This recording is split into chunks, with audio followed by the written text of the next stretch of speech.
थांनाय 24/11/2024 टेट काम recruitment examination Btr सरकारनि गेजेरजों सेंट्रल सिलेक्शन बोर्ड आरो जि मोनसे बे रिक्रुटमेंट माने बोर्डनि जि कमिटि दङ बे कमिटिनि गेजेरजों बड'लेण्ड मुलुगसोलोंसालि आरो Btr सरकारनि जि गेजेरजों जि खुंनाय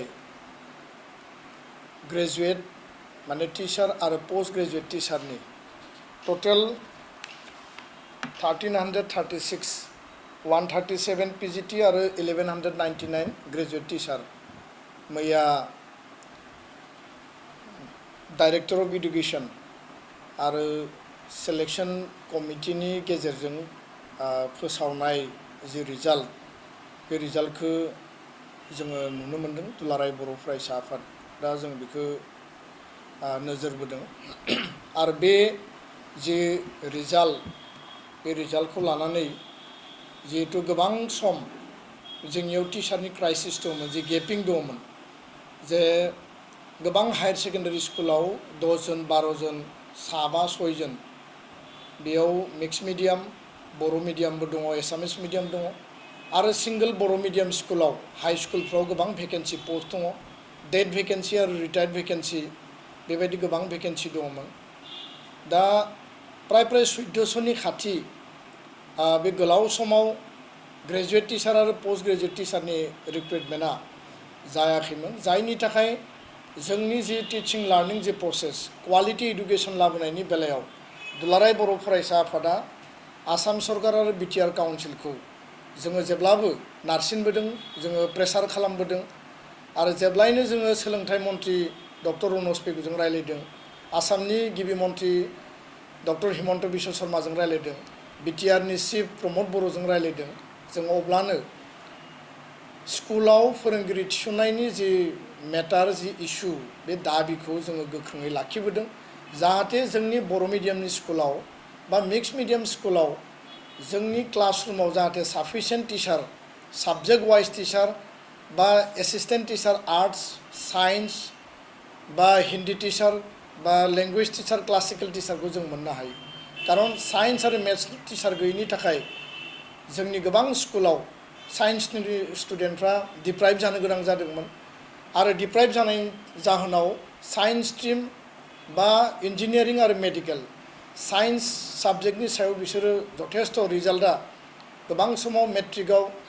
गाज्रि जानो गोनां जादों हायर सेकेन्डारि लेभेलाव PGT साइंस गैयिनि थाखाय बा मैथ्स आरो जुल'जि बटानिनि साबजेक्टनि टीचार गैयिनि थाखाय बिथांमोना बन्चित जानो गोनां जादों दा मैयानि रिजाल्टखौ जोङो गोलाव समनिफ्राय जे टाइम बाउन्ड एग्जाम कन्डाक्ट खालामनानै टाइम बाउन्ड रिजाल्ट होनांगौ बे बाथ्राखौ जोङो दाबि होबाय थादोंमोन अलमोस्ट 7 मान्थनि उनाव मैया रिजाल्ट होनायखौ जों नुनो मोनबाय आरो गिबियावनो दुलाराय बर' फरायसा आफादा Btr ओनसोल आरो आसामनि जानानै जिहेतु बेयाव गुबुन गुबुन जायगानिबो जोङो माखासे प्रभिजननि आन्दाराव बेयाव मोननाय नुदों मा प्रभिजननि आन्दाराव गुबुन गुबुननिफ्राय लाबोदों बेखौ रिक्रुटमेन्ट कमिटियासो मोजाङै बुंनो हागोन बिथांमोनासो मिथिगोन किन्तु जोंनि सार्थआ जाबाय जोंनि टीचार नांगौ आरो प्राधान्यआ जाबाय Btr ओनसोलनि माने केन्डिडेटफ्रा प्राधान्य मोननांगौ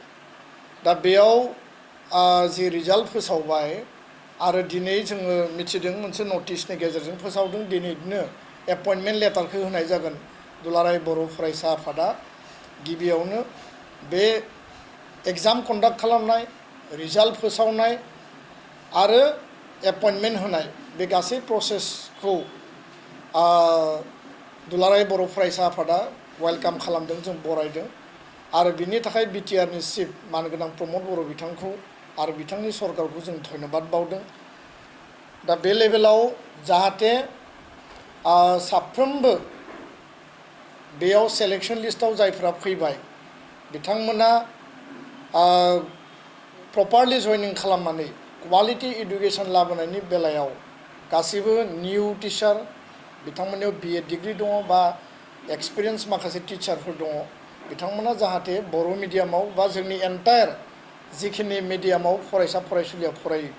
गुन गोनां आरो गोग्गो सोलोंथाइ लाबोनायनि थाखाय खामानि मावनांगौ कमिटमेन्टनि आधाराव खामानि मावनांगौ जों बेखौ खावलायदों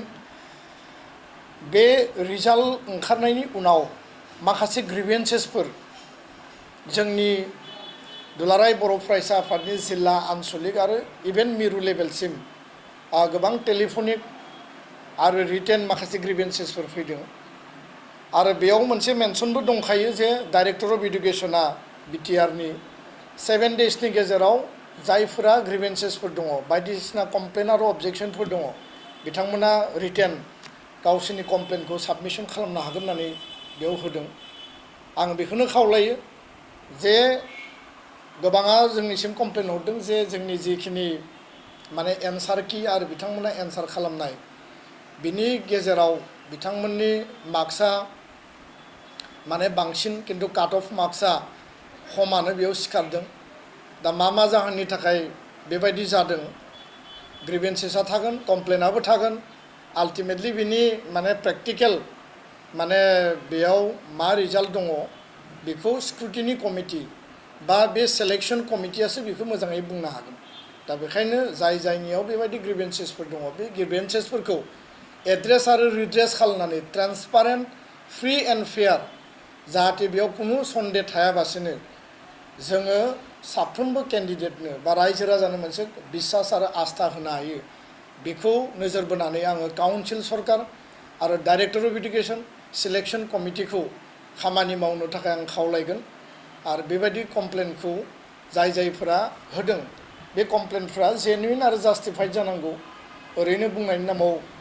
बुंनायाबो थिग नङा किन्तु जेनुइन कमप्लेन जेनुइन ग्रिभेन्सेस दङब्ला बै केन्डिडेटफ्रा जास्टिफिकेसन न्यायखौबो मोननांगोन आरो न्याय होनो थाखाय माने council government education department selection कमिटिनि गासिबो दैदेनगिरि गासिबो अफिसियेल्सफोरा माने खामानि मावनांगौ आं बेखौ खावलायबाय गुबुन मोनसे बाथ्राया जाहैबाय जे जायखिजाया रिक्रुटमेन्ट प्रसेसआव जेब्लायबो मोननै बिथिंखौ प्राधान्य होनानै प्रायरिटि होनानै नोजोर होनाया मोजां जों जेब्लानो आसाम सरकारजों इडुकेसन डिपार्टमेन्ट बा गिबि मन्थ्रिजों जों सावरायदों इभेन जों बिटिआर सरकारजोंबो सावरायदों जे जोंनि रिजार्भेसन पलिसिया मा जागोन आरो बे रिजार्भेसन पलिसिखौ लानानै गोबां समाव बिटिआरनि रिजार्भेसन पलिसिया सोलिगोन ना स्टेटनि रिजार्भेसन पलिसिया सोलिगोन बे मोनसे बाथ्राखौ लानानै जोंनि गेजेराव सरसाया सोलिबाय थायो दा बेखायनो मेरिटनि आधाराव मिडियाम वाइज बर' मिडियामा नोङो कलेजाव डिपार्टमेन्ट दङ इउनिभार्सिटियाव डिपार्टमेन्ट दङ बेखौ गिबि मन्थ्रिजों रायलायनानै सिंगल केडार पस्ट खालामनाय जादों जाय बर' मिडियाम बेकग्राउन्डनिफ्राय फैगोन बर' मानसियानो बेखौ मोननायनि जुक्तिया बेनो जे बर' मिडियामखौ बा बर' मास्टार डिग्रियाव गुबुन गोबां हारिनि मानसिफोरा बारा फरायसोआ आरो बेखायनो बेयाव रिजार्भेसननि जि कटा बेयाव माने मेनटेन जाया सिंगल केडार पस्ट बर' मिडियामनि बेलायावबो एलिमेन्टारियावनो जा सेकेन्डारियावनो जा बे माने एलपि एमइ टेटनि बाथ्रायानो जा ग्रेजुवेट टिचारनि बाथ्रायानो जा बेयाव बर' मानसियानो एपइन्टमेन्ट मोनो जिहेतु बर' मिडियामखौ बर' मानसिया फरायो आरो बर' मानसिया क्वालिफाइ जानानै बिनि सेलेक्सना जायो बेयाव रिजार्भेसना माने मेनटेन जायोब्लाबो बा खालामनांगौ जायोब्लाबो 100% बेयाव जि केटेगरि फैया माने general OBC ST SC ST hill बेयाव बर'आनो फैखागोनखा कारन बर' मिडियामखौ गुबुना फराया आरो साफा सानै फरायनाय दङब्ला बिथांमोनाबो जास्टिफिकेसनाव फैनांगौ बेयाव जोंहा खुनु बादा गैया कारन बर' मिडियामखौ गुबुनाबो फरायथों बर' मिडियामनि बेलायाव जोंहा जेबो बुंनो गोनां गैया किन्तु एसामिस मिडियामनि बेलायाव दिनै जों आसाम सरकारखौ आसामनि डाइरेक्टर अफ सेकेन्डारि इडुकेसनखौ जों बुंदों नेक्स्ट माने टेट काम रिक्रुटमेन्ट जि आसामनि स्टेटनि रिजाल्ट ओंखारगोन एपइन्टमेन्टनि प्रसेसा जेला आरम्भ जागोन जाहाथे कुनु कारनाव रिजार्भेसन कटायाव जोंनि केन्डिडेटफ्रा बन्चित जाया आरो एखे बाथ्राखौनो आङो बिटिआरनि बेलायावबो खावलायगोन जों खावलायबोदोंबो आरो आं खावलायबावगोन बिटिआरनि जोंनि माने ट्राइबेल स्टुडेन्ट आरो ट्राइबेल केन्डिडेटनि माने इन्ट्रेस्टआव जे मेरिट लिस्टआ आलादा जायफोरा मेरिटआव दङ बिसोर एसटि हिल एसटि प्लेनबाबो मेरिटनि आधाराव बा एससिब्लाबो मेरिटनि आधाराव बिसोर मोनलांगोन किन्तु जायफोरा काट अफ मार्कखौ मोनसे लेभेलाव लाखिनानै जि मोनसे सिलेक्शन कमिटिया काट अफ मार्क बानाया मानो जायफोरा बै मेरिटआव थांबाय बिनि अनगायै रिजार्वेशन कोटायाव एसामिस जि मिडियाम बर' सुबुङाबो एसामिस मिडियामाव फरायो जायगा लायै जायगा राभाया फरायो गार'आ फरायो हाजंआ फरायगोन इभेन नोङो जुदि आउटसाइड बिटिआर नायोब्ला मिसिं टिवा बा नोङो माने सनवाल देउरिफ्राबो एसामिस मिडियामाव फरायो दा बेखायनो एसामिस मिडियामा जेनेरेल मिडियाम बयबो बे मिडियामाव फरायो दा मेरिटआव सिलेक्शन जानाया मेरिटआव थांगोन आरो जायफोरा मेरिटखौ मोनहैयाखै जेनेरेल कोटायाव जायफोरा कम्पिट खालामाखै बिथांमोना गावबा गावनि कोटायाव 10% बा 10%, 5% बा 5%, बिटिआरनि 60-40नि जुदि मेकानिजम फैयोब्ला बेयावबो एप्लिकेबल जानांगौ आरो बेखौ नोजोर बोनानै जाहाथे ट्राइबेल केन्डिडेटफ्रा ट्राइबेल एप्लिकान्टफ्रा कुनु कारनाव बन्सित जाया आरो बेबायदि माखासे सिटुएशन परिबेस परिस्थितिया थांनाय समाव एसे एनै नुजादों दा बेखायनो जि बेयाव रिजाल्ट ओंखारबाय बे रिजाल्टआव बबे पलिसिनि आधाराव रिजार्वेशनखौ मेनटेन खालामदों जों मिथिया जों मिथिनो लुबैगोन आरो इयुननि जिखिनि रिक्रुटमेन्ट एग्जाम जागोन जि लेभेलनि जाया मानो 3rd ग्रेड 4th ग्रेड बे गासैखौबो नायनानै माने टिचार एडुकेशन डिपार्टमेन्टनि एपइन्टमेन्टफ्राव रिजार्वेशननि पलिसिया जाहाथे क्लियार काट जायोबा मोजां आरो बेयाव जाहाथे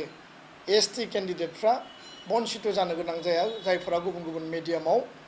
फरायनानै पास जानानै बे मिडियामावनो एपइन्टमेन्ट मोननो गोनां बेखौ जों खावलायबाय आरो बिनि अनगायैबो जि मोनसे दा प्रसेस बे प्रसेसआव जोङो टिचार मोननो थांगासिनो दङ आरो बे जोंनि थाखाय सोलोंथाइखौ मोर बुस्टिं होनाय सोलोंथाइ बिथिंखौ जोङो गुन गोनां आरो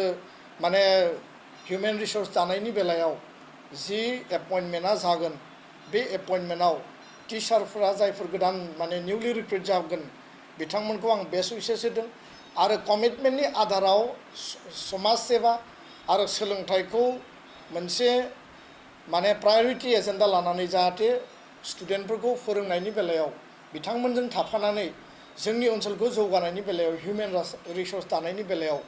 बयबो जाहाथे खामानि मावो आं बे बिथिंखौ खावलायदों आरो फैबाय थानाय समाव जिखिनि दायो रिक्रुटमेन्टनि थाखाय अलरेडि एडभार्टाइज जानानै दङ बेखौ गोख्रैनो इन्टारभिउ खुंनांगौ बिटिआर काउन्सिला आरो जिखिनि एग्जाम खुंखांबाय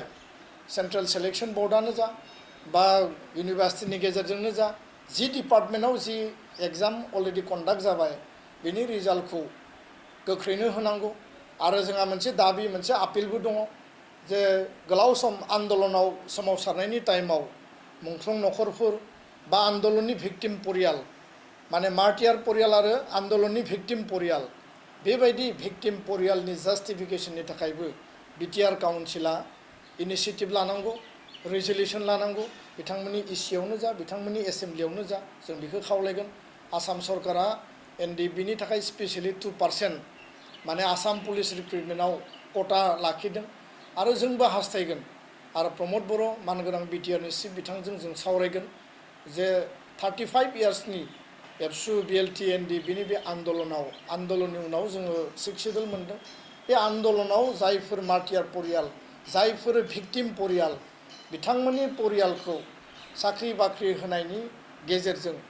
माबायदि बिथांमोननि जेनेरेशनखौ मोनसे मिनिमाम लेभेलावबाबो फिसा लेभेलावबाबो जास्टिफिकेशननि लामाखौ जोङो दोननो हायो खारन बिथांमोननि त्याग बिथांमोननि बावसोमनाय आरो शहीदनि बिनिमयाव दिनै जोङो मोनसे मोननै मोनथाम गोरोबथा मोनफैबाय आरो गोरोबथानि आधारावनो दिनै 6 सिडुल बिटिआर काउन्सिल आरो बे काउन्सिलाव जिहेतु मोनसे रिक्रुटमेन्टनि बेबस्था जायो डेभेलपमेन्टनि बेबस्था जायो गासै बिथिङाव बैफोरबादि भिक्टिम जातीयबाद जातीय चेतना आरो जातीय स्वार्थनि थाखाय जायफोरा बावसोमदोंमोन बिनि थाखाय जास्टिफिकेशन आरो न्याय मान मर्यादा होलांनाया जोंनि बयनिबो रेसपन्सिबिलिटि आरो बे कमिटमेन्ट आं बेखिनिखौनो दिनै बे मेडियानि गेजेरजों फोसावबाय आरो फोरमायबाय गोजोन्थों।